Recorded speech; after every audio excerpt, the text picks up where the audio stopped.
Ako po si Dino. Sana ay nasa mabuti kayong lahat. Isa po akong avid fan ng mga horror stories, mapapelikula man, comics o YouTube. Nagsimula akong mahilig sa mga nakakatakot na kwento nang maranasan po namin ito ng pamilya ko mismo sa lugar namin dito sa Maynila. Dati po akala ko ang mga aswang ay nasa probinsya lang. Hindi ko alam na kaya na rin po pala nilang pumunta at mambiktima sa syudad.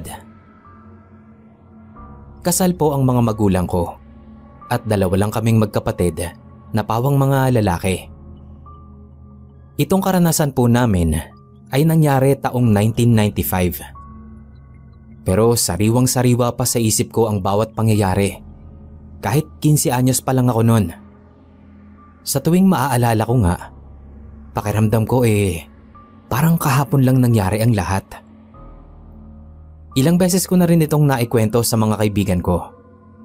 Siyempre hindi naman lahat mapapaniwala natin. Pero meron din namang mga naniniwala. Taga Maynila po talaga kami at ayon sa tatay at nanay ko, sa tinagal-tagal nila sa lugar na ito, hindi pa sila nakaengkwentro ng aswang o kahit ng anong nilalang ng dilim.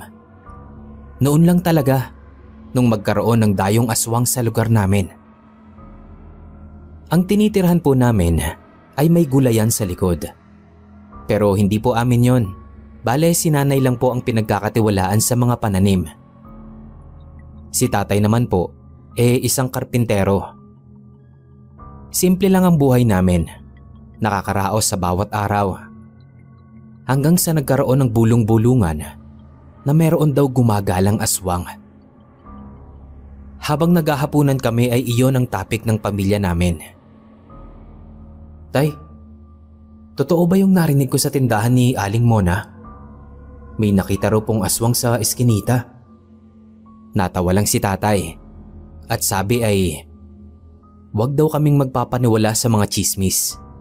Naubusan na lang daw siguro ng mapag-uusapan sa umpukan ng mga yon. Kaya kung ano-ano na lang ang iniimbento. Iyan ang opinyon ni tatay. Pero si nanay, iba ang paniniwala niya. Sabi niya, totoo raw ang mga aswang at posible na makarating din sila sa Maynila. Kwento pa ni nanay, nung bata pa siya ay nakakita na siya ng tunay na aswang. Maitim daw, mabalahibo at may pangil na parang vampirang napapanood namin sa TV. Hindi nga lang niya alam kung anong uri ng aswang yon kasi bata pa siya. Marami raw kasing uri ang mga aswang. Hindi interesado si tatay sa mga aswang kaya hindi na siya umimik. Pero ang kapatid kong si Tongtong na noon 10 taong gulang pa lamang, panay ang pagkukwento kay nanay ng tungkol sa mga aswang mula nang marinig niya yon. Ako man, hati rin ang paniniwala ko. Nagtatalo ang isip ko kung maniniwala ba ako o hindi. Kasi para kay tatay, hindi totoo. Para kay nanay, totoo. Kaya nalilito pa ako nung panahon na yon. Sabi ko sa sarili ko, saka na lang siguro ako maniniwala kapag ako na mismo ang nakakita o nakaranas na makaengkwentro ng isang tunay na aswang. Habang naguhugas ako ng pinggan, bigla kaming nakarinig ng mga sigawan sa labas na parang may nag-aaway. Si nanay sumilip agad sa bintana. Napasilip din tuloy ako. Ano pong nangyayari, Nay? Nagbubugbugan na naman po ba yung mag-asawa nating kapitbahay? Umiling si nanay. Hindi raw. Parang may hinahabol daw yung mga tao. Baka magnanakaw.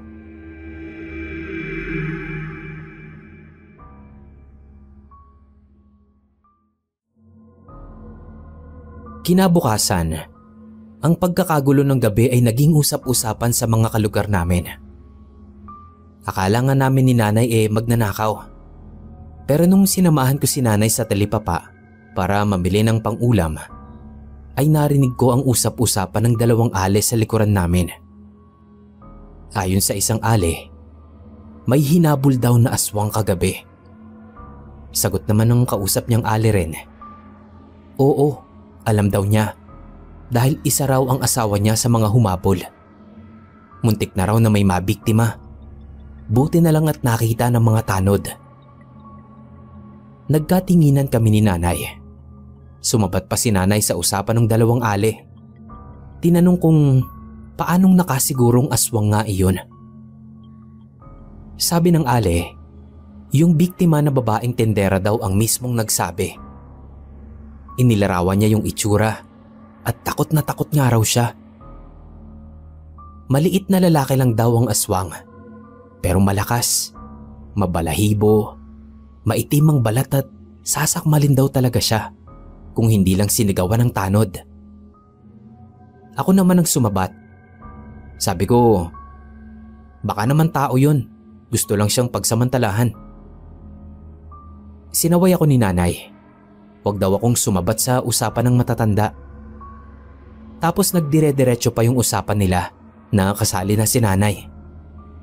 Ibinida naman ni nanay yung karanasan niya sa aswang nung bata pa siya. Kahit hindi naman niya kilala yung dalawang ale na kausap niya. Pag-uwi sa bahay, iyon agad ang bungad ni nanay kay tatay. May hinabol daw na aswang kagabi. Kinuwento niya yung sinabi ng dalawang ale. Sabi naman ni tatay, umiral na naman daw ang pagkatsismosa ni nanay. Malamang daw na masamang loob lang yon. Baka pangit lang yung itsura, kaya napagkamalang aswang nung dalagita. Bakit daw kasi gabing-gabi na, laman pa ng kalsada ang dalagitang yon. Kaya tuloy napapahamak eh. Kung siya nga raw ang tatay nun, tiyak na napadapa niya na yon at nasinturon. Hanggang sa tuluyan na ngang naiba ang topic nila. Pero ako, hindi maalis ang isip ko dun sa hinabol na aswang. May panghihinayang ako. Sana naabutan nila. Kasi kung naabutan nila, magkakaroon na sila ng ebidensya na aswang nga ang hinabol nila. Pero dahil sa wala silang ebidensya, kaya mananatiling haka-haka ang lahat. Kahit pa may isang nakakita. Dahil sa pangyayaring yon, ay maagang nagsara ng mga pintuan at bintana ang mga kapitbahay namin. Takot na maaswang. Yung iba, nagsabit pa ng bawang sa bintana at pinto nila. Si nanay naman, nagbudbud ng asin sa bawat sulok ng bahay namin. Nagalit tuloy si tatay. Sinasayang daw ni nanay yung asin. Ang mahal pa naman ng mga bilihin. Tapos aaksayahin lang dahil sa paniniwala sa aswang. Pero kahit nagbubunga nga na si tatay, hindi natinag si nanay. Mabuti na raw ang nag-iingat. Kaysa naman daw, mabulaga na lang kami ng aswang. Yung kapatid ko tuloy, takot na takot. Nagsusumiksik sa palda ni nanay at ayaw matulog sa kwarto namin. Gusto sa tabi ni nanay. Baka raw kasi puntahan kami ng aswang sa kwarto. Ako naman, kalma lang. Pilit kong inaalis yung takot. Sa pagkakataon na yon, mas gusto kong paniwalaan si tatay. Nanatili ako sa kwarto namin ni Tongtong kahit na ako lang mag-isa. Nagbukas pa nga ako ng bintana at dumungaw. Ang tahimik ng gabi. Mukhang natakot talaga ang mga kapitbahay namin sa napabalitang aswang. Pagtingala ko, ay nakita ko ang bilog na buwan. Lalo na siguro silang natakot dahil dito. Umalis ako sa bintana at naupo sa gilid ng papag. Tapos, kinuha ko ang comics sa lamesa. Saka ako nahiga at nagbasa. Sakto namang katatakutan din ang comics na binabasa ko. Nang biglang makarinig ako ng alulong ng aso. Napabalikwas ako ng bangon at napatingin sa bintana. Naalala ko yung sinabi ni nanay at ng mga matatanda na kapag daw umalulong ang aso, ibig sabihin ay may aswang sa paligid. Dahil sa isiping yon, tinakbo ko ang bintana ng silid ko at nagmamadaling isinara yon. Bigla akong nakaramdam ng takot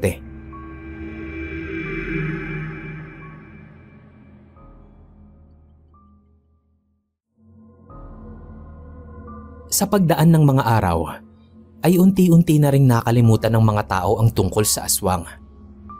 Hindi na rin sila naglalagay ng bawang at asin sa mga pintuan at bintana. Hindi na kasi nasundan ng balitang yon. Hanggang isang gabi, sumakit ang tiyan ni Tongtong. Pinahira ni nanay ng pamahid, nilawayan at pinainom ng maligamgam na tubig. Pero hindi pa rin maibsan ang sakit, kaya ang sabi ni tatay, dadalhin na nila sa doktor. Tumawag ng tricycle si tatay. Tinanong niya ako kung kaya kong maiwang mag-isa sa bahay. Siyempre tumango ko. Lalaki yata ako, bakit naman ako matatakot mag-isa? Isa pa, marami naman kaming kapitbahay. Huwag po kayong mag-alala tay, ako pong bahala sa bahay natin. Binilinan ako ni tatay na isarang mabuti ang pinto at mga bintana. Huwag magpapapasok ng kahit na sino maliban sa kanila. Gusto raw kasi niyang samahan si nanay sa pagdadala kay Tongtong sa doktor. Pumayag naman ako. Sige po, ingat po kayo. Nang makaalis na sina tatay, ay sinunod ko naman ang bilin niya. Isinara kong mabuti ang mga dapat isara. Tapos pumasok na ako sa loob ng kwarto namin. Pero nung nasa loob na ako ng kwarto, hindi naman ako mapakali. Ewan kung bakit bigla kong naisipan na naman ang tungkol sa aswang. Hindi naman na pinag-uusapan yon. Relax ka lang, Dino. Walang aswang. Hindi nga nila napatunayan yun eh. Tsaka kung meron man, andun lang yun sa probinsya. Hindi yun uubra dito sa Maynila. Di hamak na mas maraming tao rito kaysa doon sa mga liblib. Takot na lang nilang mahuli. Yan ang mga sinasabi ko sa sarili ko. Pampalakas ng loob. Kaya lang, hindi pa rin lumakas ang loob ko. Palibhasa, hindi ako sanay na maiwang mag-isa. Unang beses ko talaga yon na mapag-isa sa bahay. Tapos gabi pa, kaya parang sinisilihan talaga yung puwet ko. Kahit paanong kumbinsi ko sa sarili ko na wala naman akong dapat ikatakot, natatakot pa rin ako. Tumayo ako at nagbukas ng bintana. Naisip kong may makikita akong mga tao sa kalsada, baka mabawasan man lang ang nararamdaman kong pagkabalisa. Tumanaw ako sa labas. Puro dilim ang nakita ko. May mangilan-ngilang dumaraan pero bihira na. Medyo malalim na rin kasi ang gabi nun. Karamihan siguro sa mga kapitbahay namin tulog na. Isasara ko na sana ulit yung bintana nang biglang mahagip ng mga mata ko ang isang maliit na lalaki na kasalukuyang dumaraan. Maitim ito. Hindi ko lang alam kung mabalahibo rin. Dahil nga madilim, hindi ko kita. Biglang pumasok sa isip ko yung itsura ng aswang na sinabi nilang umatake sa dalagita. Nang mapatingin ito sa akin, napaatras ako. Kinilabutan ako sa tingin niya, kaya isinara ko agad ang bintana. Humiga na ako sa papag at nagtalukbong ng kumot. Nahihiya ako sa sarili ko sa naging reaksyon ko noon. Pero iyon talaga ang ginawa ko sa sobrang takot. Kahit mainit sa loob ng kumot, tiniis ko. Dahil nga nangingibabaw sa akin noon ang takot sa lalaking nakita ko sa labas ng bintana. Maya-maya, nakarinig naman ako ng mahihinang katok sa pinto. Nabuhayan ako ng loob dahil lang nasa isip ko, sina nanay na yon. Baka nakauwi na sila. Nagmamadali akong tumayo at tumungo sa pintuan. Pagbukas ko ng pinto, nagulat ako dahil walang tao na bumungad sa akin. Wala sila, tatay. Hinanap ko pa sila sa labas at nagpalinga-linga ako. Sa kakalinga ko, ay nakita ko na naman yung maliit at maitim na lalaki.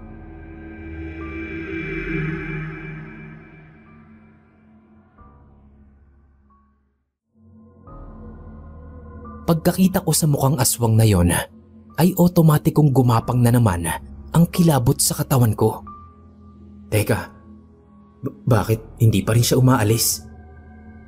Tanong ko sa sarili ko. Naisip ko na Posible kayang siya yung kumatok sa pinto namin? Humahagibis akong bumalik sa loob ng bahay at isinara ang pinto. Hindi pa ako umalis. Nanatili pa ako sa likod ng pinto na nakikiramdam. Dinig na dinig ko yung malakas na kabog ng dibdib ko nung mga sandaling yon. Naglalaro sa isip ko na baka nalaman niyang nag-iisa lang ako sa bahay, kaya ako naman ang pinupuntirya niya. Pero naalala ko rin na hindi nga pala ako naniniwala sa aswang. Dapat si tatay ang paniwalaan ko. Kasi kung si nanay ang paparesan ko ng paniniwala, matatakot talaga ako. Medyo tumapang ako sa isiping yon, kaya humakbang na ako palayo sa pinto. Nang bigla na naman akong makarinig ng mga katok, kaya napapitlag ako sa sobrang gulat. Hindi ko muna binuksan. Bumalik agad yung takot ko eh. Ang naisip ko na naman yung aswang. Mukhang hindi yata talaga ako tatantanan. Ngunit ang mahihinang katok ay lumakas ng lumakas. Sunod-sunod. Hanggang sa marinig ko na ang boses ni tatay na tumatawag sa akin. Kaya dali-dali kong binuksan ang pinto. Pagkabukas ko, sila nga ang bumungad sa akin. Sina nanay, tatay at tongtong. Pinagalitan ako ni tatay. Bakit daw ang tagal kong buksan ng pinto? Sabi ko na lang, nakatulog na kasi ako. Hindi ko sinabi kay tatay yung naranasan ko kanina at yung nakita ko. Pero nung makakuha ako ng tiyempo, ay kay nanay ko yun sinabi. Pabulong lang kasi ayokong marinig ni tatay. Siguradong kagagalitan ulit ako. Alam na alam ko na yung sasabihin nun. Kalalaki kong tao, nagpapapaniwala ako sa mga aswang. Habang naninigarilyo si tatay sa labas, ay saglit naming pinagkwentuhan ni nanay yung nakita ko. Sabi ni nanay, ang hinala niya ay posibleng dayo lang ang aswang at nakatira ito ngayon sa malapit. Dahil dati wala naman talagang napapabalitang aswang sa lugar namin. Mukhang interesado si nanay sa aswang na yon.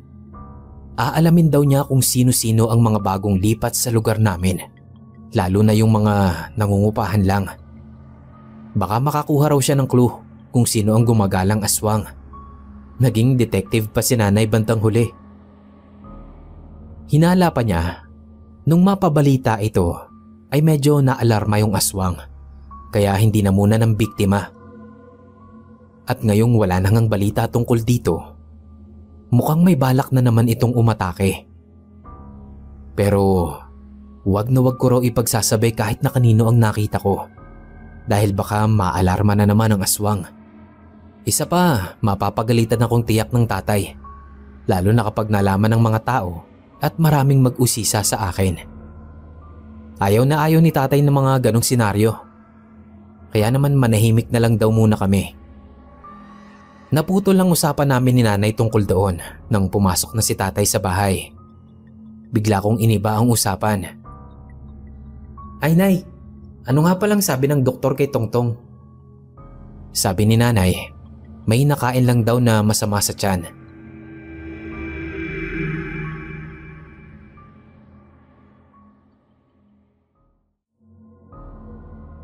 Sa paglipas ng mga araw, ganun na nga ang ginawa ni nanay.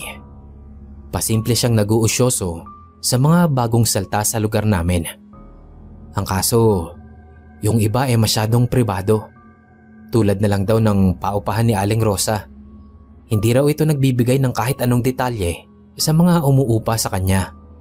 Dahil iginagalang daw niya ang pribadong buhay ng mga ito. Sabi ko kay nanay, hayaan na lang. Ang ingatan na lang namin ang mga sarili namin. Kung sakali man na totoo ang hinala niyang may dayong aswang talaga. Isang hapon, nag-iigib ako ng tubig noon nang may madaanan akong kaguluhan. May binubugbog ang taong bayan. Nakiusyoso ko. Nagulat ako nang makita ko kung sinong pinagtutulungan nilang bugbugin. Yung maliit at maitim na lalaki na iniisip kong aswang. Tinanong ko ang isang ale na katabi kong nag-uusyoso rin. Ate, ano pong nangyari? Bakit nila binubugbog yung tao? Sabi niya, iyon daw ang pinaghihinalaang aswang na pagala-gala rito. Nasa itsura naman daw, kaya't nung matsyempohan nila, ayan at basta na lang nila binugbog. Magtatanong pa sana ako kung paano nilang nasabi na iyon nga ang aswang. Kaso bigla na lang dumating si tatay at umiksena. Inawat niya yung mga nambubugbog. Malaki ang katawan ni tatay kaya kinaya niyang awatin sila. Tapos ay tinulungan niyang makatayo yung lalaki. Sabi pa ni tatay, kung totoong aswang yon, ay kanina pa sila nito pinagsasakmal. Pero hayun nga, at hindi naman nanlalaban yung lalaki. Puro lang sila hinala. Walang nakaimik sa mga sinabi ni tatay. At hindi lang yun, sa awa ni tatay doon sa lalaki, ay iniuwi niya pa ito sa bahay namin mismo at inutusan si nanay na gamutin ang mga sugat nito. Hindi ako makapaniwala na yung lalaking kinatatakutan ko nung nakaraang gabi lang ay heto at nasa loob ng pamamahay namin at ginagamot pa ni nanay. Hindi ko naman masabi kay tata yung nangyari sa akin nung nakaraang gabi kasi alam ko naman na hindi siya maniniwala, lalo pa at kinakaawaan niya ngayon yung lalaki. Baka bandang huli ako pa ang mapagalitan at itulad ako sa mga tao sa labas na hinusgahan nito. Matapos gamutin ni nanay ay pinasabay pa ni tatay sa paghahapunan namin yung lalaki. Habang kumakain, ine-interview niya ito kung sino ba ito at kung saan nanggaling at bakit pagala-gala ito sa lugar namin. Kaya raw ito na pagkakamalang aswang lalo pa at kapuna-puna naman talaga ang itsura nito. Ayon sa lalaki, ang pangalan daw niya ay Kalisto. Mula sa isang malayong probinsya na hayaan na lang po nating manatiling lihim. Ulila na raw siya sa mga magulang at napunta sa poder ng tiyuhin niya. Ngunit tumakas siya roon dahil hindi niya makayanan ang pagmamaltrato nito sa kanya. Kaya naman sumakay siya sa bus patungong Maynila maski wala siyang pamasahe. Dito sa Maynila ay wala daw talaga siyang tirahan. Kung saan-saan lang siya natutulog at nagkakalkal lang sa mga basurahan para may makain. Gustuhin man daw niyang magtrabaho, wala naman daw tatanggap sa kanya dahil na nga rin sa itsura niya. Gayunpaman, mas tanggap niya ang kapalaran niya rito kesa sa poder ng tiyuhin niya. Naawa na naman si tatay, lalo pat napag-alaman niya na konti lang ang tanda ng edad nito sa akin. Hindi lang halata. Para na rin daw pala niya itong anak. Dahil nga sa storya nito, ay mabilis na nagdesisyon si tatay nang hindi man lang kinukonsulta si nanay. Pansamantala, sa amin na raw muna tutuloy si Kalisto. Noong una ay tumatanggi pa ito na para bang nahihiya. Pero dahil mapilit si tatay, kaya pumayag na rin ito. Ako naman, para akong natutulala sa mga nangyayari. Nung gabi rin yon, narinig ko sina nanay at tatay na nag-uusap sa loob ng kwarto nila. Hindi ko alam kung simpleng usapan lang ba yon o nagtatalo na sila sa mahinahong pagsasalita. Kinukastyon kasi ni nanay ang naging desisyon ni tatay. Hindi raw niya inaasahan na magpapatuloy ito ng estranghero sa bahay namin. Paano raw pala kung totoo na isa itong aswang? Nagpapanggap lang ng mabait at nagtahi lang ng kwento para kaawaan. Narinig ko namang sabi ni tatay na magaan daw ang loob niya roon sa tao. Unang kita pa lang daw niya. Huwag daw mag-alala si nanay at babantayan niya ang mga kilos nito. Isa pa, pansamantala lang naman daw hanggat wala pa itong makitang trabaho. Napakabata pa raw nito para magpagala-gala sa daan. Kaya napagkakamalang aswang. Dahil nga nakikita ng mga tao na kahit hating gabi na ay nasa daan pa ito. Paano wala palang bahay na uuwian.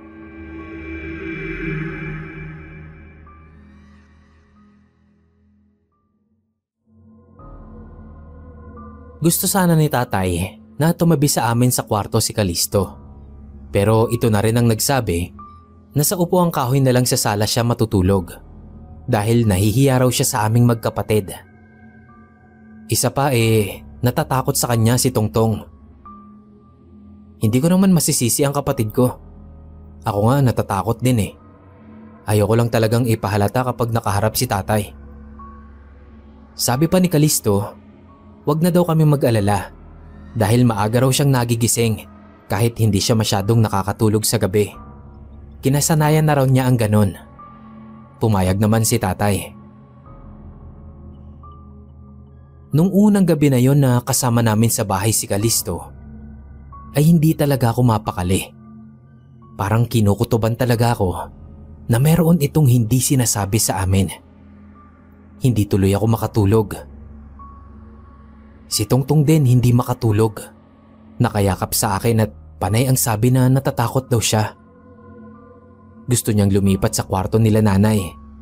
Pero hindi ko pinapayagan. Ayokong mag-isa sa kwarto namin sa pagkakataon na yon. Natatakot din ako. Lalo pa nga akong natakot nang marinig ko na naman ang halos sabay-sabay na pag-alulungan ng mga aso. Si Tongtong, napayakap talaga sa akin ng mahigpit eh. Wala yun. Huwag kang matakot. Akong bahala sa'yo. Sabi ko na lang sa kapatid ko, wag lang siyang lumipat sa kwarto nila nanay. Nang sa wakas ay makatulog na rin si Tongtong, ako naman ang dahan-dahang bumangon. Halos hindi tumapak sa sahig ang mga paa ko sa sobrang ingat. Hanggang sa makalapit ako sa pintuan ng kwarto namin. Tapos ay binuksan ko yun ng bahagya para silipin kung tulog na rin ba si Kalisto. Kinukutuban kasi ako na hindi talaga siya natutulog eh. Pagsilip ko, nanlaki yung mga mata ko. Wala si Kalisto sa mahabang upuan. Kung ganun, nasan kaya siya? Baka lumabas para mambiktima. Naisip ko, sinasabi ko na nga ba? Baka nga isa siyang aswang. Baka hindi lang muna niya kami kakainin para may matuluyan siya. Pero nagulat na lang ako nung makita kong naglakad siya mula sa kusina. Sa bandang kusina nandoon ang banyo namin. Baka uminom lang o kaya nagbanyo. Medyo nakahinga ako ng maluwag nung bumalik na ito sa pagkakahiga sa upuan. Bumalik na rin ako sa higaan naming papag. Napapaidlip na ako nun nang makarinig ako ng kaluskos mula sa sala. Tumayo agad ako para sumilip ulit sa pinto. Nakita ko si Kalisto. Nakatayo rin at nakadungaw sa bintana. Anong ginagawa niya sa bintana sa 10 oras ng gabi? Nag-aabang ba siya ng mabibiktima? Tanong ko sa isip ko. Gusto ko sanang bantayan pa ang susunod na kilos ni Kalisto. Pero tinamaan na talaga ako ng antok at nainip na rin ako dahil wala siyang kagalaw-galaw doon sa bintana. Kaya napilitan na akong bumalik sa higaan. Nagulat pa ako nang maramdaman ko na may kamay na humawak sa balikat ko. Napabalikwas talaga ako ng bangon sa sobrang gulat. Si nanay lang pala. Ginigising ako. Sikat na raw ang araw nasa higaan pa ako. Nakahanda na raw ang almusal. Pinahulaan pa ni nanay sa akin kung sinong nagluto. Pero hindi ko pa nahuhulaan. Sinabi na agad niya ang sagot. Si Kalisto raw. Maaga kasing gumising si tatay para magkarpintero. Nagboluntaryo daw si Kalisto na siya na ang magluluto ng almusal dahil marunong naman daw siya. Kaya hinayaan naman ni tatay. Naisip ko, mukhang nagpapalakas talaga si Kalisto sa tatay ko para siguro hindi mapaalis.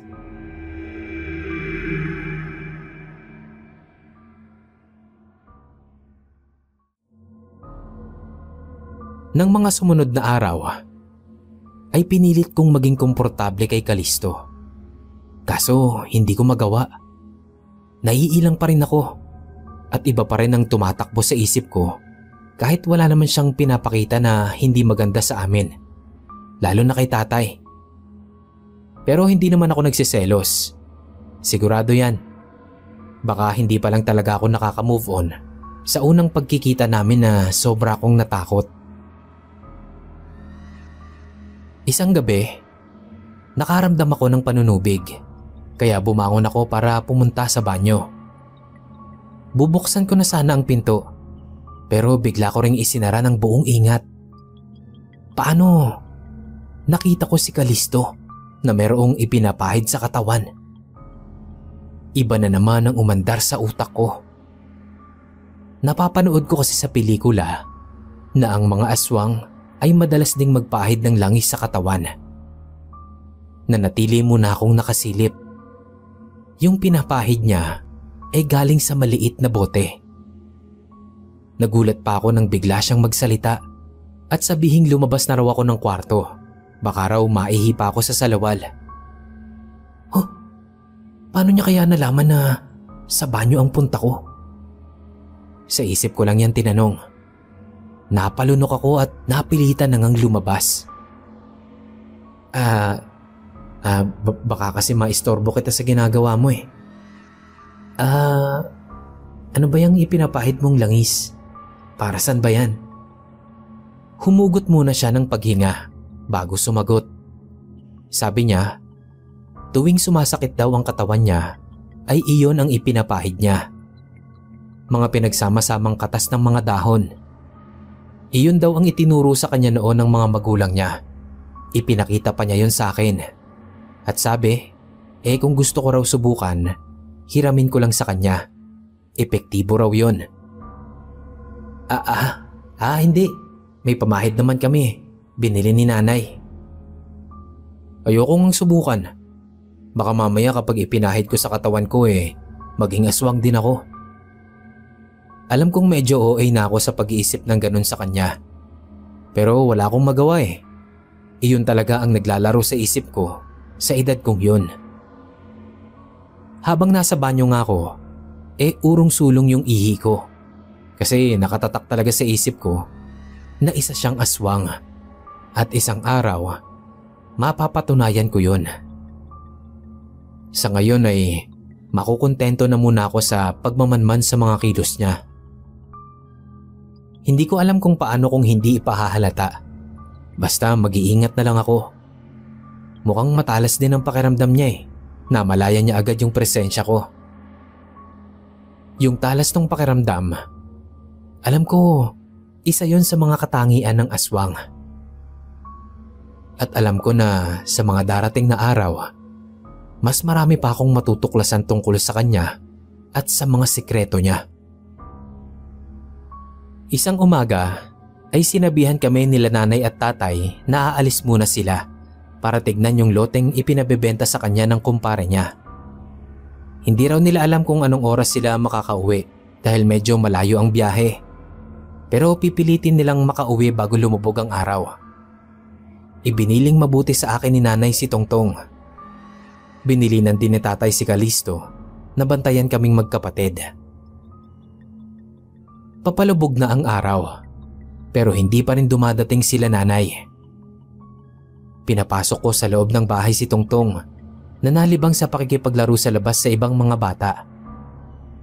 Ayaw pa ngang umuwi ni Tongtong. Wala naman daw sila nanay. Sabi ko, kapag naabutan siya ni nanay sa daan na nanlilimahid, ako na naman ang mapapagalitan. Isa pa, kapag naabutan siya sa dilim sa labas, tiyak na maaabutan din siya ng gumagalang aswang. Pagkasabi ko nyon, ay tumingin si Tongtong kay Kalisto. Tinignan din siya nito. Naririnig ni Kalisto ang usapan namin. Nang mabanggit ko nga ang aswang at tinignan siya ni Tongtong, ay bigla itong pumasok sa loob ng bahay. Sa isip ko, tinablan yata. Unti-unti na talaga akong nakakakita ng mga palatandaan sa kanya ng pagiging aswang. Yung langis na ipinapahid niya, yung talas ng pakiramdam niya. Ngayon naman, yung pagiging sensitibo sa usaping aswang. May isa pa nga pala. Napansin ko na Hindi siya tumitingin sa mga mata kapag nag-uusap kami. Parang umiiwas siya. Siguro ay takot siyang makita ko na baliktad ang refleksyon ko sa mga mata niya. Iyon lang ay makakasiguro na ako na isa nga siyang aswang.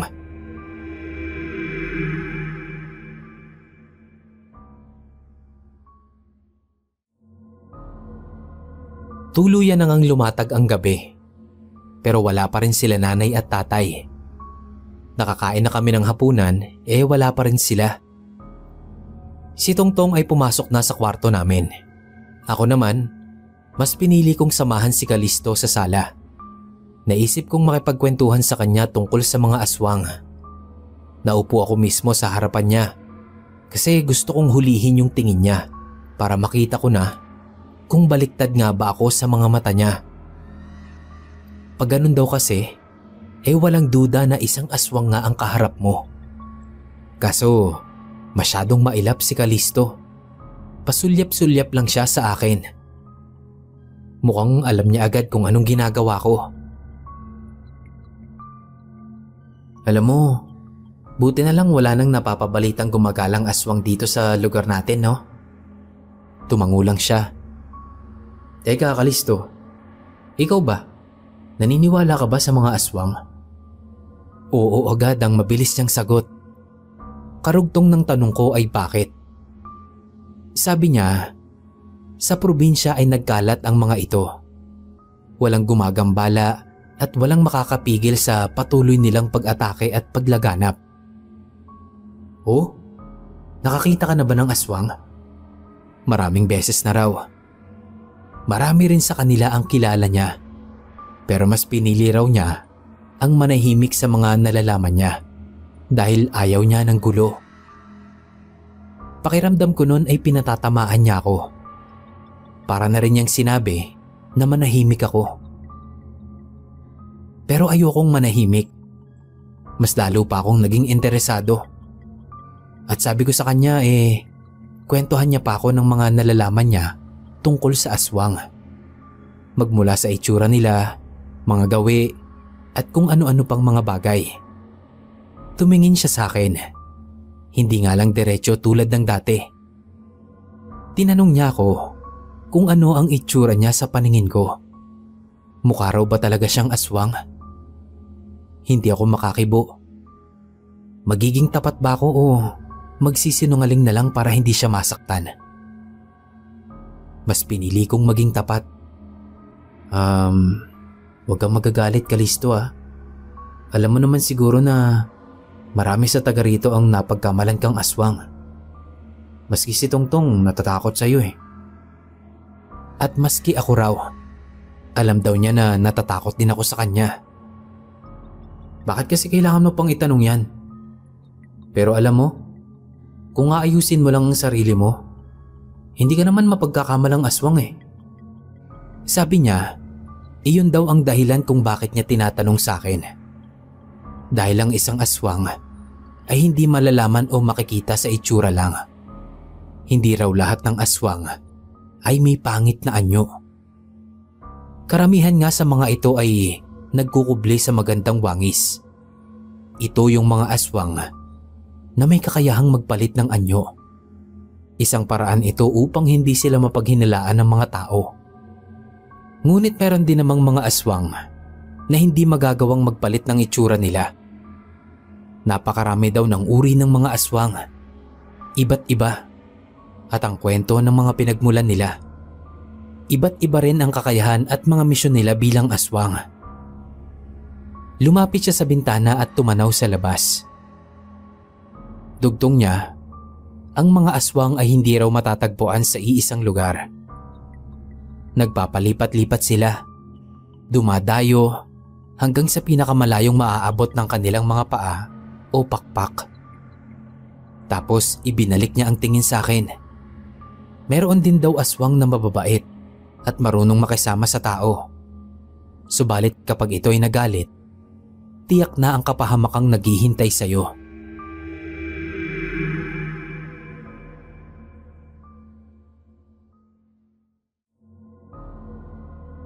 Sa sinabi ni Kalisto, ay hindi ko alam kung maniniwala ba ako na may kakilala talaga siyang aswang. O baka naman may lahi talaga siya, kaya alam niya ang lahat ng tungkol sa kanila. Isang hating gabi, nagising na naman ako nang makarinig ako na parang may dumuduwal sa lababo. Sa aming pamilya, ako lang talaga ang tulog manok, lalo na kapag may gumugulo sa isip ko. Bumangon ako para tignan kung ano yon. Pagsilip ko sa pinto, nakita ko si Kalisto. Siya yung dumuduwal sa lababo. Tapos may mga dugo. Hindi na ako nakatiis. Nilapitan ko siya. Paglapit ko sa kanya, napalingon siya sa akin, sabay pahid ng dugo sa bibig niya. Tinanong niya ako kung bakit gising pa ako. Hindi ko sinagot ang tanong niya. Sa halip ay siya ang tinanong ko kung anong nangyayari sa kanya. Bakit nagsusuka siya? At kung bakit may dugo siya sa bibig. Umiling-iling siya at ang sabi niya, wala lang daw yon. Matulog na raw ako. Baka may nakain lang daw siya na masama sa tiyan. Yung dugo na nakita ko, galing daw yon sa ilong niya. Paminsan-minsan daw ay nagdurugo talaga ang ilong niya. Sanay na raw siya sa ganoong sistema ng kalusugan niya. Hindi ako naniwala sa kanya. Bumalik na ako sa kwarto pero nanatili akong gising at nakikiramdam. Kinabukasan, nagkagulo na naman ang mga taga sa amin. May natagpuan daw kasing bangkay kagabi. Mukhang sinalvage. Pero ang duda ng iba ay aswang daw ang tumira. Hindi ko alam kung paano nilang nasabing aswang. May narinig akong nagsabi na wakwak daw ang dibdib. Pero hindi ko naman nakita kung totoo nga iyon. Tinanong ko si nanay kung nakita ba niya yung pinagkakaguluhang bangkay. Hindi raw, kasi inalis daw agad yon at ilang tao lang din ang nakakita. Naisip ko kung duda ang iba na aswang ang may kagagawan noon at nakita ko si Kalisto kagabi na nagpapahid ng dugo sa bibig, posible na siya yung tumira nun. Nadagdagan na naman tuloy ang hinala ko sa kanya. Pero lahat ng hinala ko, sinasarili ko lang. Ayoko nang isali si nanay kasi baka bigla niyang palayasin si Kalisto dahil sa mga duda ko. Tapos awayin siya ni tatay. Ipinagpatuloy ko na lang ang pagmamanman ko kay Kalisto. Baka sakaling mapatunayan ko na totoo nga siyang aswang. Habang bakasyon sa eskwela, tumulong muna ako kay nanay sa pagtatanim sa gulayan kung saan siya katiwala. Si Kalisto naman isinasama ni tatay sa pagkakarpintero. Mas may edad kasi sa akin to, kaya ito na muna raw ang tuturuan ni tatay sa gawaing iyon. Pero sa totoo lang, ayoko naman talagang maging karpentero eh. Ang pangarap ko maging engineer, kaya okay lang sa akin na si nanay na lang ang tulungan ko. Kung sa bagay, makakatulong din sa akin kung may alam ako sa pagkakarpintero. Konektado din naman eh. Pero basta nung panahon na yon, ayokong sumama kay tatay. Isa pa, mas strikto si tatay, kaya mas kasundo ko si nanay. Habang inaasikaso namin ang mga bagong pananim sa gulayan, ay may natagpuan ako doong mga patay na manok. Hindi na buo pero alam kong manok yon. Yung isa naman ay kambing. Paanong nagkaroon ng ganoon doon? Wala naman akong alam na may nag-aalaga ng kambing sa lugar namin. Manok oo. Marami kaming kapitbahay na sabungero eh. Pero yung kambing, napapaisip talaga ako. Muntik na akong masuka sa itsura nito. Naawa ako. Tinawag ko si nanay na nasa kabilang bahagi at ipinakita ko yun sa kanya. Nay, tingnan nyo na yun. Nakakaawa. Patay na manok at kambing. Mukhang itinapon lang dito sa gulayan. Nabigla rin si nanay sa nakita niya at ang tanong agad sa akin ay sino kaya ang may gawa noon.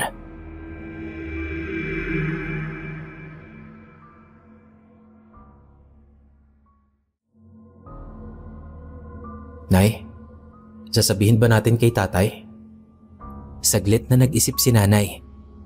Maya-maya, sinabi niya sa akin na kailangan ding malaman ni tatay.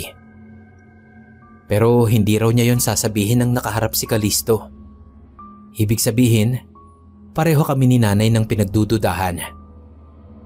Sabi pa ni nanay, ang mga aswang ay kumakain ng hilaw na hayop.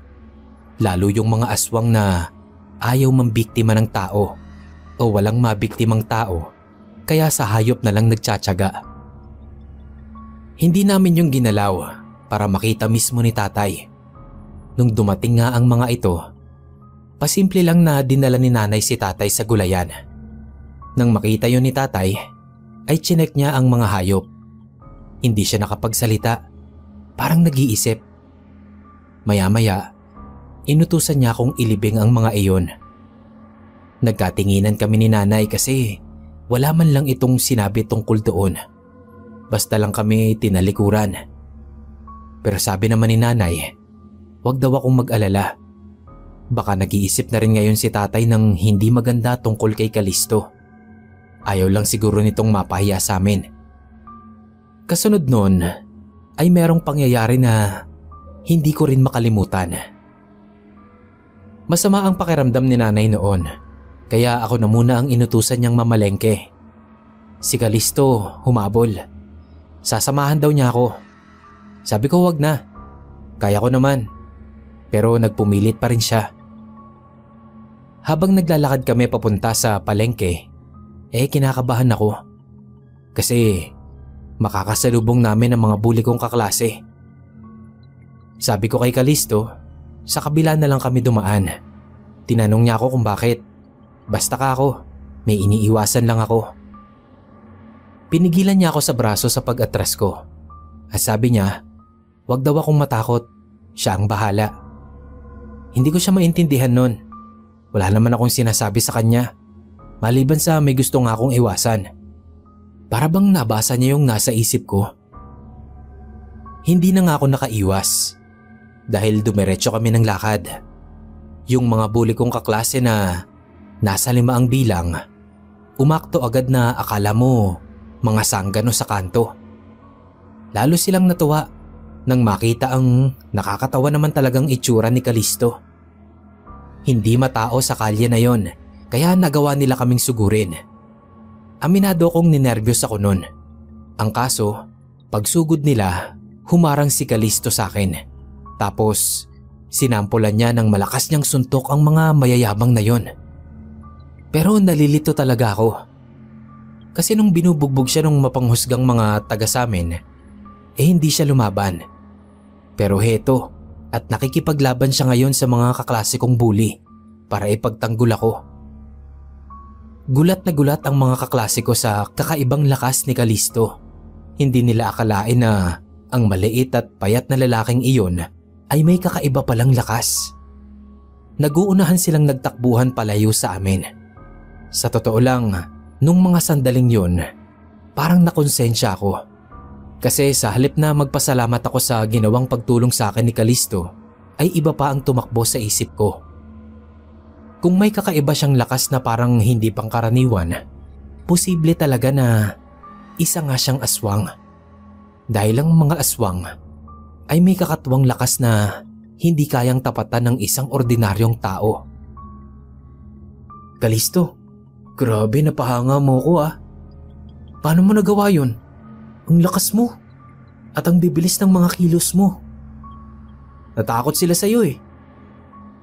Napakamot siya ng ulo at ang sabi, mas may edad daw siya sa mga yon, kaya alam niya na kaya niya sila.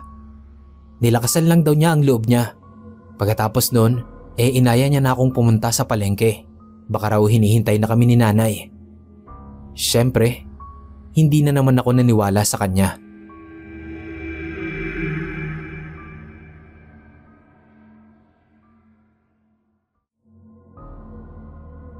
Dahil sa ginawang pagtatanggol sa akin ni Kalisto sa mga bully kong kaklase, ay nakapunto siya sa akin. Medyo gumaan ang loob ko sa kanya. Pero hindi ibig sabihin nun, nawala na ang paghihinala ko sa kanya. Kung pwede nga lang na budburan ko siya ng asin o pakainin ng bawang, para lang mapatunayan ko. Kaso natatakot din akong gawin yun. Kapag kasi mali ako ng hinala, tiyak na malilintikan ako kay tatay. Ewan ko ba kasi kung bakit ang lakas ng kutob ko na may kinalaman talaga siya sa mga aswang kung hindi man siya ang aswang. Pero ayun nga, iniligtas naman niya ako. Kaya huminto muna ako sa pagmamatsyag sa mga kilos niya.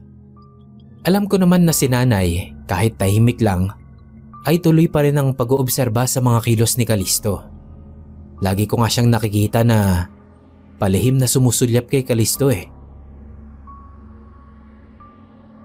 Isang beses pagbili ko sa tindahan, hindi yata nakatiis ang tindera. Sabi, bakit daw kami nagpatira ng aswang sa bahay namin?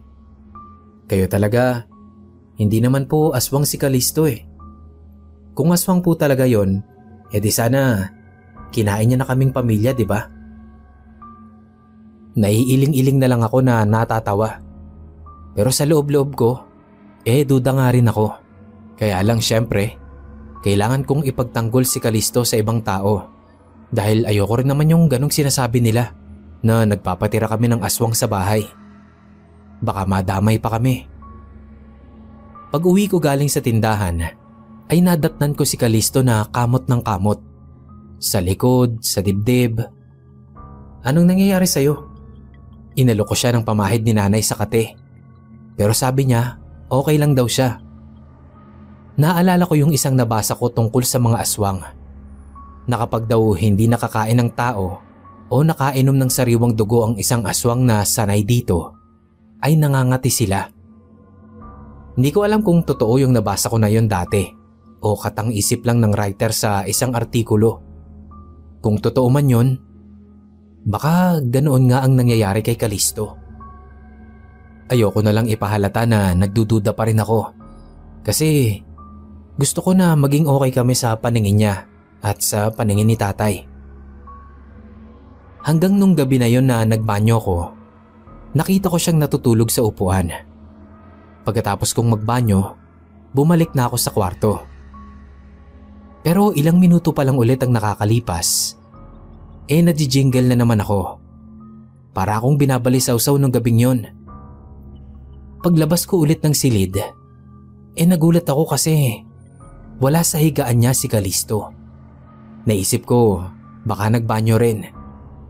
Pero pagpunta ko sa banyo, wala naman siya doon. Maliit lang ang bahay namin para hindi ko siya makita. Dali-dali akong nagbukas ng bintana at dumungaw doon. Baka nagpapahangin lang siya sa labas. Kaso wala rin siya doon. Nagpalinga-linga pa ako. Asan kaya yon? Bumalik ako ng kwarto. Hindi naman ako mapakali. Parang nangangati ang mga paa ko na sundan siya. Kaso natatakot naman akong sagasain ang madilim na kalye para hanapin siya. Ano kaya kung gisingin ko si tatay at sabihin kong wala si Kalisto? Bumangon ako. Iyon na nga sana ang gagawin ko. Pero pagbukas ko ulit ng pinto, nasa higaan niya na ulit si Kalisto. Takang-taka ako nun. Napatingin siya sa akin. Bakit daw? Nagbanyo kasi ulit ako kanina. Pero hindi kita nakita sa higaan mo. Saan ka ba nagpunta? Hindi muna siya sumagot. Mga ilang segundo rin. Tapos nung sumagot siya, sabi niya, nagpahangin lang daw siya sa labas. Naglakad-lakad tulad ng ginagawa niya dati.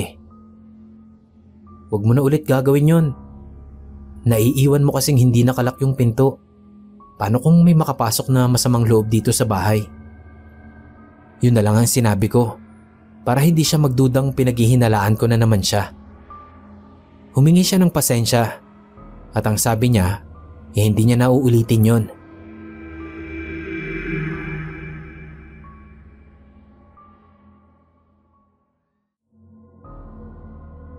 Hindi ko na sinabi kay nanay at tatay ang senaryong yon dahil hindi ko alam kung sino sa amin ni Kalisto ang mapapagalitan.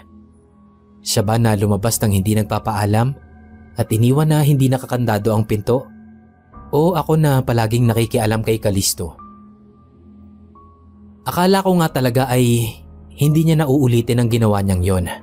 Pero makalipas lang ang ilang araw, nagising na lang ako sa alulungan ng mga aso. Napabalikwas ako ng bangon. Nagdadalawang isip ako kung dudungaw ba ako sa bintana o sisilipin ko si Kalisto. Mas pinili ko munang dumungaw sa konting bukas ng bintana. Pagdungaw ko, saktong nahagip ng mga mata ko ang isang anino na dumaan sa harap ng bahay namin. Hindi ako sigurado kung si Kalisto ba yon, kaya isinara ko ng maayos ang bintana at saka ko naman binuksan ng bahagya ang pinto ng silid. Pagsilip ko, wala nga roon si Kalisto sa higaan niya. Lumabas ako ng kwarto. Tiningnan ko lang muna ulit siya sa kusina at banyo. Wala rin siya doon. Pag-check ko ng pinto, nakalapat lang yon. Maliwanag na inulit niya na naman ang ginawa niyang paglabas ng bahay nang walang paalam. Inilalagay niya kami sa peligro. Nagdadalawang isip pa ako noon kung gigisingin ko sina tatay at nanay, pero mas pinili kong sundan na lang si Kalisto. Mula sa pintuan ng bahay namin ay nahagip kasi ulit siya ng paningin ko na tumawid sa kabilang kalye. Baka iyon na ang hinihintay kong pagkakataon para mapatunayan ko na isa nga siyang tunay na aswang. Hinila ko ang mabigat na bangko para iharang sa pinto namin. Inusod ko iyong mabuti bago ko inilapat ang pinto mula sa labas. Kung sakali man na may magtangkang pumasok sa bahay namin, ay lilikha iyon ng ingay. Baka magising na si nanay. Matapos ko iyong magawa, ay nagmamadali ko nang tinungo ang direksyon kung saan ko nakitang pumunta si Kalisto. Nawala na siya. Hindi ako tumigil. Naglakad-lakad pa ako. Sa totoo lang, ay hindi ako sanay na maglakad sa madilim na kalye ng mag-isa. Pero nung mga sandaling iyon, ewan ko kung bakit hindi ako nakaramdam ng takot. Palibhasa siguro, ay dahil ang focus ng isip ko ay nakatuon kay Kalisto. Gusto ko siyang mahuli sa akto na nambibiktima. Gusto kong mapatunayan kay tatay na totoo ang hinala namin ni nanay kay Kalisto. Maya-maya, natanaw ko na naman siyang lumiko sa madilim na eskinita. Alam kong nakakatakot ang ginagawa ko dahil posibleng masamang loob ang makaengkwentro ko kapag pumasok ako roon. Pero natitiyak ko naman na doon din siya pumasok. Kapag may sumalbahe sa akin, siguradong sasaklolohan niya ako. Maliban kung nandoon talaga siya para maghanap ng mabibiktima. Baka hindi niya ako matulungan. Napaatras tuloy ako sa isiping yon. Nagpa siya akong babalik na lang sa amin at hihintayin ko na lang siya sa pintuan. Tapos isusumbong ko na talaga siya kay nanay at tatay. Dahil nagsinungaling siya sa akin na hindi niya nauulitin ang paglabas ng gabi. Nung pabalik na ako, naramdaman ko na parang may sumusunod sa akin. Paglingon ko, wala. Nagpatuloy ako sa paglalakad at ramdam ko talaga ang mga yabag sa likuran ko. Lilingon sana ulit ako nang maunahan ako ng nasa likod ko. Hinawakan ang balikat ko. Pagtingin ko, si Kalisto. Nagtaka ako kung paano niya akong mabilis na nasundan. Nakita ko pa siyang pumasok sa eskinita. Hindi ako maaaring magkamali. Siya yun. Iyan din ang damit na suot niya nang makita ko.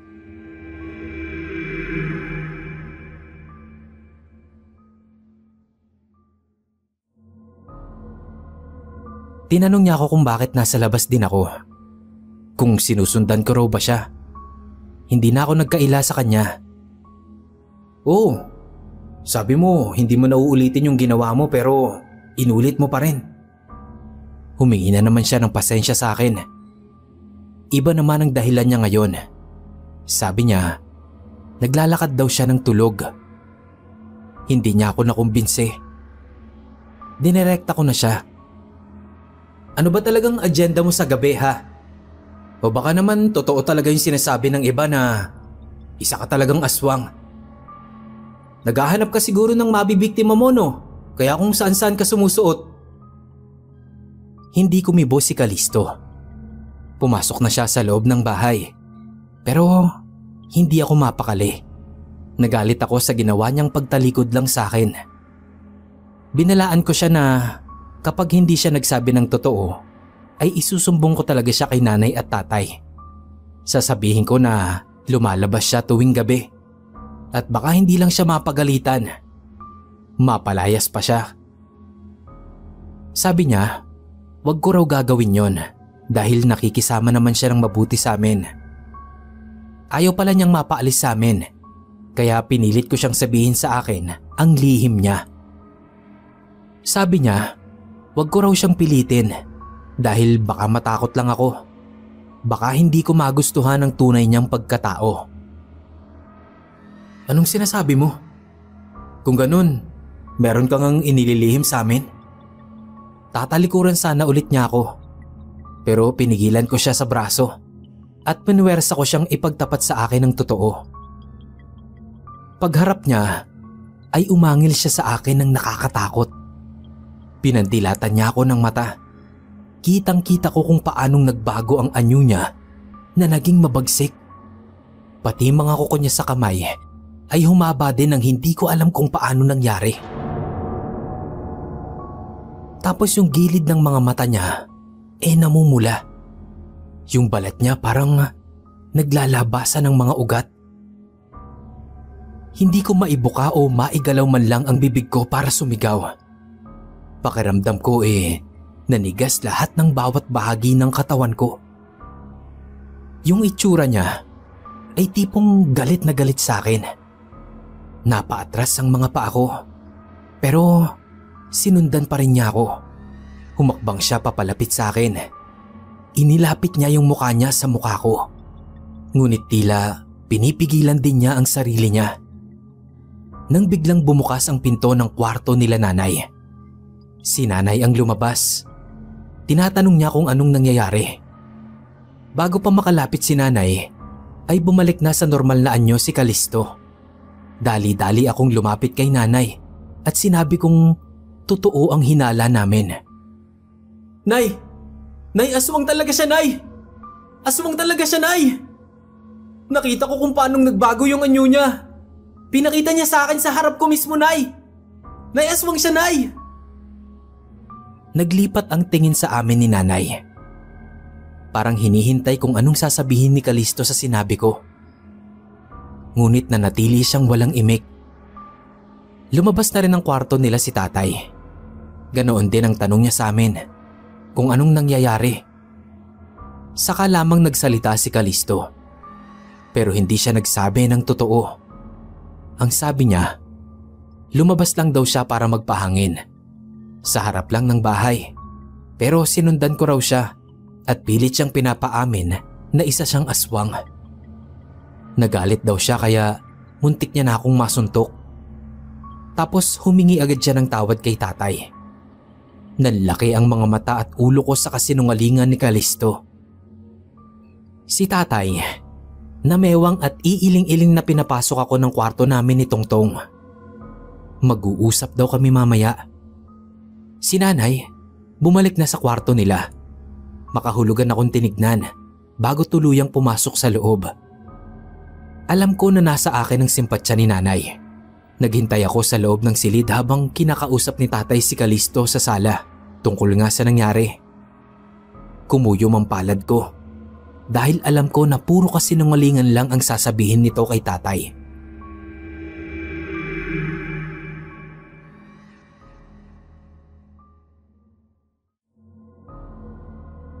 Matapos kausapin si Kalisto, ay kinatok ako ni tatay sa kwarto. Si Tongtong noon mahimbing pa rin natutulog. Walang kamalay-malay sa mga nangyayari. Pumasok si tatay sa loob at naupo sa tabi ko. Ang una niyang tanong ay kung anong problema ko kay Kalisto. Wala naman po tay. Naghihinala lang talaga ako na totoong aswang siya. 2 beses ko na po siyang nakitang lumabas ng bahay at napatunayan ko kanina yung hinala ko, tay. Sinabi ko na lahat kay tatay ang mga naranasan at nakita ko kay Kalisto. Mula nung una ko itong nakita sa labas ng bintana hanggang sa pagtira nito sa bahay namin. Yung makahulugan nitong tingin sa akin, yung dugo sa bibig nito nung gabi na saktong may pinaghihinalaang pinatay ng aswang. Yung pagpahid ng langis, yung pagkakamot ng maigi, yung patay na manok at kambing, yung paglabas-labas nito tuwing gabi, at higit sa lahat, yung pagbabagong anyo nito kanina. Isang malaking patunay yun na totoong ang aswang ito.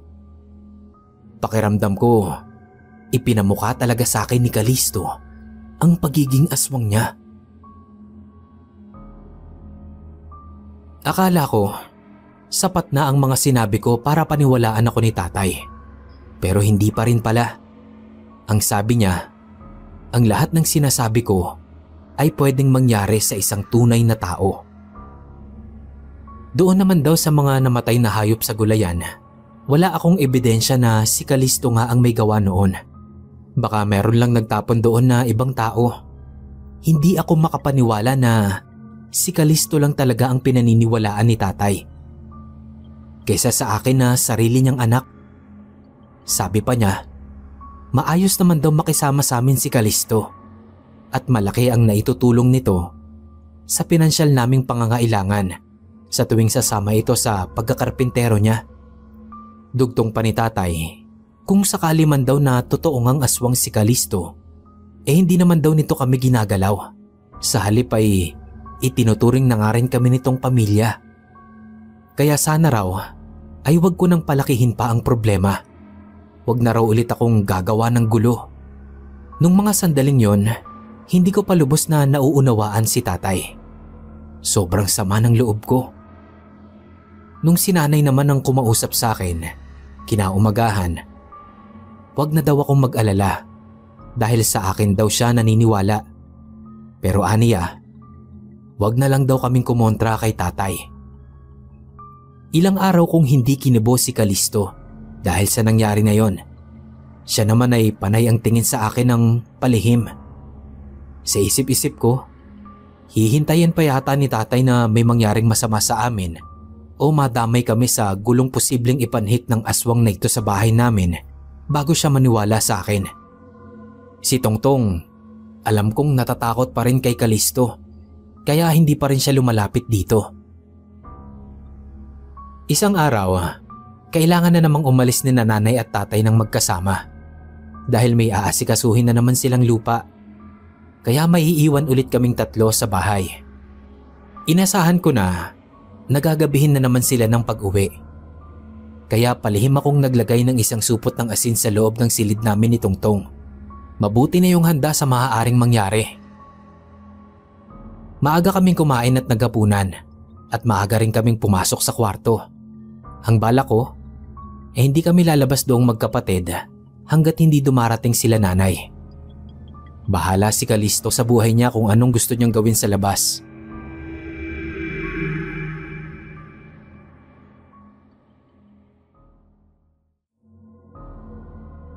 Hindi ko namalayan na nakaidlip na pala ako. Pagdilat ko, tulog na rin si Tongtong sa tabi ko. Nakayakap pa sa akin. Bumikit ulit ako, ngunit muling napadilat nang marinig ko ang impit na pagsigaw ni Kalisto. Napabalikwas ako ng bangon. Ano kayang nangyayari sa kanya? Nakiramdam ako kung mauulit ba ang pagsigaw niya. Natatakot din ako dahil sumasabay pa ang alulong ng mga aso sa labas. Tumingin ako sa orasan. Hindi pa naman ganun kalalim ang gabi. Alam kong sa mga oras na yon ay marami pang gising sa mga kapitbahay. Kaya naglakas loob akong sumilip sa sala. Nagulat ako dahil nakita ko si Kalisto na tila namimilipit sa sakit. Nagdalawang isip ako kung lalapitan ko siya o hahayaan ko na lang. Total ay galit ako sa kanya. Pero hindi ako nakatiis. Habang pinapanood ko siya, ay naghahalo ang takot, inis at awa sa akin. Mas nangingibabaw ang awa. Nilapitan ko siya. Kalisto, huy, anong nangyayari sa'yo? May masakit ba? Tumingin siya sa akin na parang nanghihina ang mga mata. Sabi niya, masakit daw. Masakit ang alin? Hindi siya sumagot. Namimilipit na naman siya sa sakit. Inaabot niya ang bandang likuran niya. Teka, tatawag ako ng tricycle. Dadaling kita sa ospital. Pinigilan niya ako. At ang sabi niya, walang magagawa ang doktor sa sakit na iniinda niya. Anong ibig mong sabihin? Paanong walang magagawa ang doktor? Huminga ng malalim si Kalisto. Kinuha niya ang mga kamay ko at merong ipinakapa sa akin sa likod niya. Nangilabot ako nang makapa ko roon ang dalawang umpok. Tinanong ko agad siya kung ano yun. Sabi niya, isa raw yung senyales na malapit na siyang magkaroon ng pakpak. Pakpak ng isang tunay na aswang. Malapit na siyang maging ganap na aswang. Hinawakan niya ang kamay ko ng mahigpit at nakiusap sa akin na kung ano man ang malaman ko tungkol sa kanya ay sa amin na lang yung dalawa. Kailangan na raw niyang bumalik sa probinsya. Hindi na raw siya maaaring manatili sa lugar namin dahil mas magiging mapanganib para sa kanya at para sa mga tao. Hindi ako makapaniwala sa mga naririnig ko kay Kalisto. Nanlalaki ang mga mata ko at natutulala. Sabi niya, hindi na raw siya magpapaalam kina nanay at tatay pag alis niya bukas. Mag-iiwan na lang siya ng sulat na nagsasabing babalik na lang siya kapag naayos niya na ang problema niya sa probinsya. Ipinakita pa sa akin ni Kalisto ang dalawang umbok sa likod niya na sa tingin ko ay dalawang magkatabing bukol na may espasyo lang ng konti sa pagitan. Hindi ko naman napatunayan na magiging pakpak nga iyon tulad ng sinasabi niya. Pero naniniwala ako na totoo ang sinabi niya. Akala ko nga nun nananaginip lang ako. Pero kinabukasan paggising ko ay wala na si Kalisto. Naabutan ko pa si tatay na binabasa ang sulat na iniwan niya. Ayon sa sulat, malaki raw ang pasasalamat ni Kalisto sa pamilya namin sa pagtanggap sa kanya, lalo na kay tatay.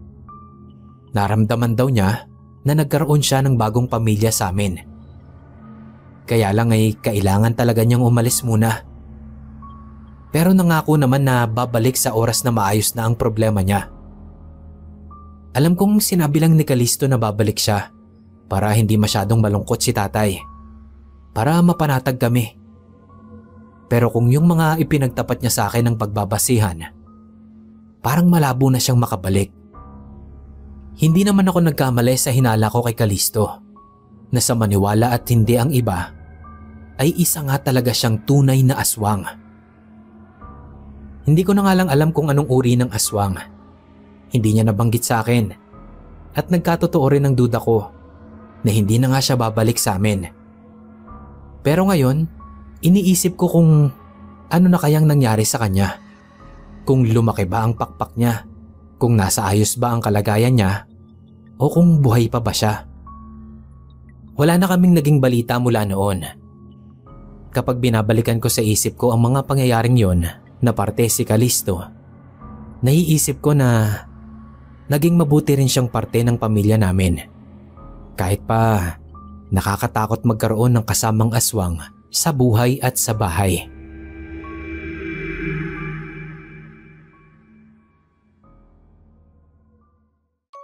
Yo mga kapasta, ako nga pala si Kira, ang boses ng Nginig Stories, katang isip lamang at creepy encounters. Kung nagustuhan niyo po ang kwentuhan natin ngayon, invite ko lang po sana kayo na pasyalan din ang channel ko. Nasa comment section po ang link ng channel ko. Sana po mapasyalan nyo. Maraming salamat kay Senpai Neb at maraming salamat din sa inyo mga kapasta. Karinigan po ulit tayo.